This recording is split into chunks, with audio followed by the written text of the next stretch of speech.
এখানে ওই যে মেধা বলতে আসলে কি বোঝায় সেটিও কিন্তু একটা খুব গুরুত্বপূর্ণ বিষয় হয়ে আসছিল।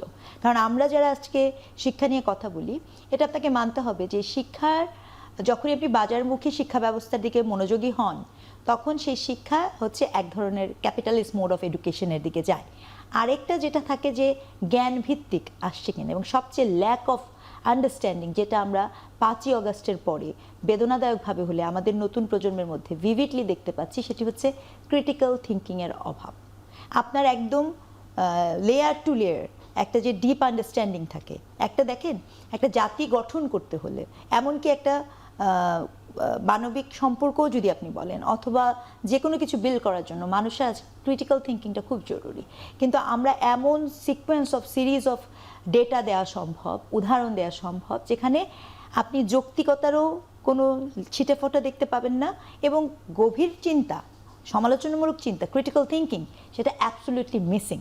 তো সেই জায়গাটা থেকে এই বিষয়গুলো নিয়ে এই কোনো ধরনের গণঅভ্যুত্থানের পরে এই বিষয়গুলো নিয়ে আসলে ওই ধরনের কোনো আলাপচারিতাও হয়নি, গবেষণা তো অনেক দূরের কথা, কিন্তু এটা হচ্ছে দুঃখজনক পার্ট। এবং যে গুটিকতক মানুষ আমরা যারা জানি, আমরা কিন্তু দীর্ঘদিন ধরে সংগ্রাম, রাজপথ বলেন, আমাদের বিবৃতি বলেন, ডিএসএ বলেন, আমরা কিন্তু গুটি কয়েক মানুষও হলেও এই যাত্রা দিয়ে গিয়েছি, কিন্তু আনফর্চুনেটলি সেই মানুষগুলাও সেখানে কি কাজ করতে পেরেছে কিনা। আপনি এমন একটা পরিসর তৈরি করে রেখেছেন যেখানে যদি আমি আপনাকে সাহায্যও করতে চাই, আপনি সেই সাহায্য নিয়ে, এটা যে গুরুত্বপূর্ণ এই বোধের মধ্যেও আপনি বসবাস করেন না।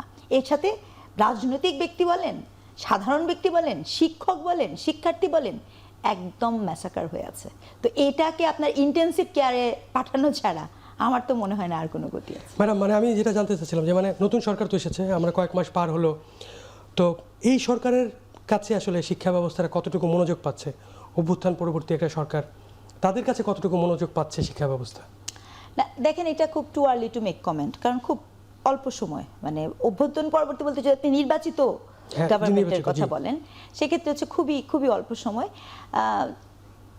এমন কিছু আমি দেখিনি যেটি দেখে আমি বলবো যে ইউরেকা অথবা দারুণ কিছু, এরকম কোনো কিছু আমার চোখে পড়েনি। একটু তো সময় লাগবে। মনে রাখা খুব প্রয়োজন, আমাদের যিনি শিক্ষামন্ত্রীও আছেন, হ্যাঁ, তিনি তার সময়কালীন সময়ে যখন শিক্ষামন্ত্রী ছিলেন, তখন যে সকল সমস্যা ছিল তার থেকে কিন্তু ওই সমস্যা দ্বিগুণ তিনগুণ রিশেপড হয়েছে। আগে ওনার সময় কিন্তু উনি খুব সাকসেসফুল ছিলেন ইন টার্মস অফ নকলের যে প্রবণতা, কিন্তু এখন তো নকলের জায়গায় চ্যাটজিপিটি রিপ্লেস হয়েছে। আপনার এখন তো জেনজি জেনারেশনে আপনার খুব গুরুত্বপূর্ণ অ্যাটেনশন ইকোনমি ভয়াবহ আকার ধারণ করেছে। এভরিবডি ওয়ান্টস টু, কোনো কিছু না জেনেই আমি একটা ভাইরাল প্রোডাক্ট হতে চাই। বিজ্ঞাপন, বাণিজ্য, আপনার সংবাদ মাধ্যম, গণমাধ্যম এমনভাবে গুরুত্বপূর্ণ করে তুলছেন অগুরুত্বপূর্ণ ব্যক্তিকে, সেটা হচ্ছে সবচেয়ে দুঃখজনক।